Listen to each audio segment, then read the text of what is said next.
לחץ. אין אחד שלא מכיר את ההרגשה הזאת, נכון? זו חוויה שכולנו חווים. אבל אתם יודעים, השאלה האמיתית היא לא אם נרגיש לחץ, כי התשובה היא כן, ברור שכן. השאלה היא מה אנחנו עושים כשזה כבר קורה. איך בעצם מגיבים.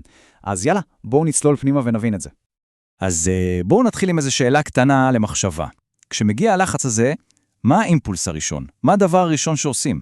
אולי זה לגשת ישר לבעיה? לנסות למצוא פתרון פרקטי? כלומר, לחפש דרך פשוט לשנות את הסיטואציה שגורמת לכל התחושה הזאת.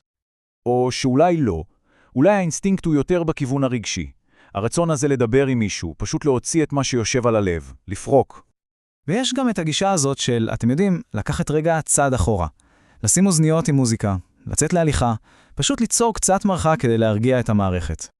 ולפעמים המיקוד הוא בכלל לא על הרגע הזה, אלא על העתיד. לנתח מה קרה, ולהתחיל לתכנן איך לפעול אחרת בפעם הבאה.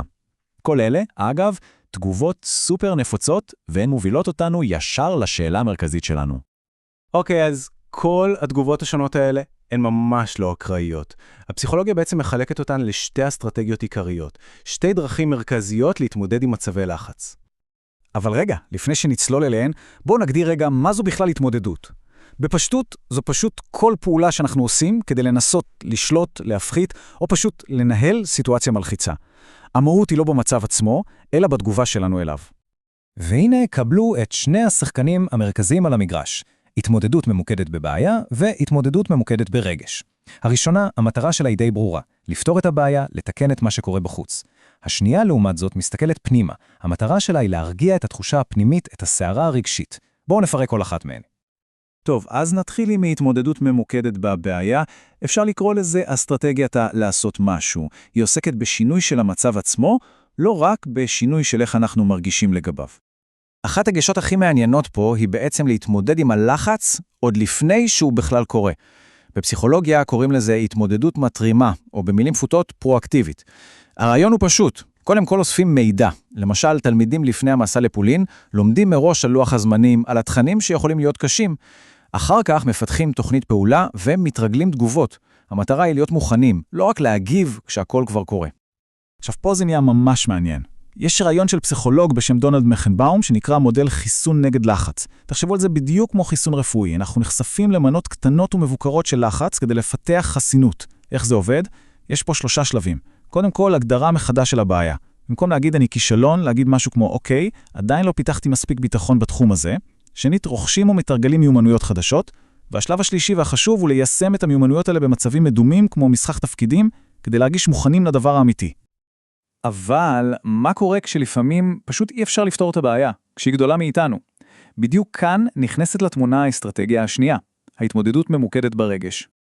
הנקודה המכריעה פה, וזה ממש חשוב, היא שהאסטרטגיה הזו מיועדת למצבים שאי אפשר לשנות.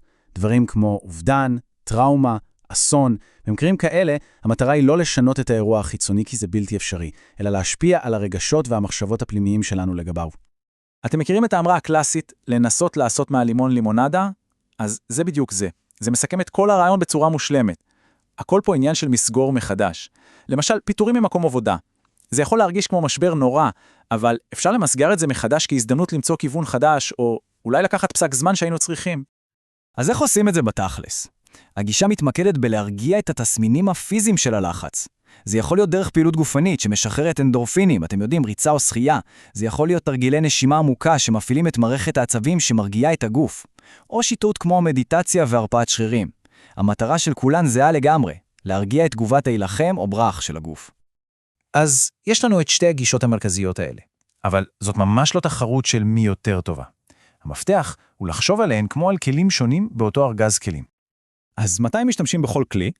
הכלל די פשוט בעצם. אסטרטגיות שממוקדות בבעיה הן אידיאליות למצבים שאפשר לשלוט בהם, שאפשר לשנות. כשהמצב לעומת זאת בלתי נשלט, אז אסטרטגיות שממוקדות ברגש הן הדרך הנכונה לנהל את התגובה הפנימית. זה לא שאלה של מה יותר טוב, אלא של התאמת הכלי הנכון למשימה הנכונה. וזה בסופו של דבר המסר המרכזי. התמודדות יעילה עם לחץ היא לא כזאת שמסתמכת על סגנון אחד קבוע, ממש לא. היא דורשת גמישות, היא דורשת בנייה של ארגז כלים מגוון, כדי שתמיד יש שם את הכלי הנכון לכל אתגר שיגיע. אז נסיים עם שאלה למחשבה.